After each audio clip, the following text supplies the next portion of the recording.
নবম শ্রেণী গণিত 2024 সাল নতুন বই প্রথম অধ্যায়ে 7-এর খ নাম্বারের উত্তর। এখানে চাচ্ছে হলো বি ইন্টারসেকশন সি পূরক, বি পূরক ইউনিয়ন সি পূরক।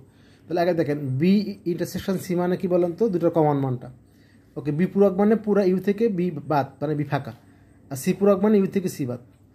চাচ্ছি এখন আমি হলো বি ইন্টারসেকশন সি পূরক।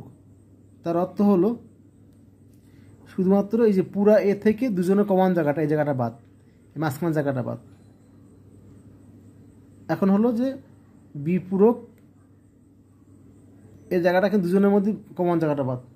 আর লাস্টে বললাম যে ডান দিকে আছে বি পূরক ইউনিয়ন সি পূরক। তাহলে বি পূরক মানে কি ইউ থেকে বি বাদ, সি পূরক মানে ইউ থেকে সি বাদ, তার মানে দুজনের মধ্যে মিল কোনটা, এই জায়গাটা। পুরো ছবিটা খেয়াল করেন তাহলে বুঝতে পারবেন। আমরা এগুলোর ওপর ভিডিও আছে, দেখবেন, তাহলে আপনি আরও ভালো বুঝতে পারবেন।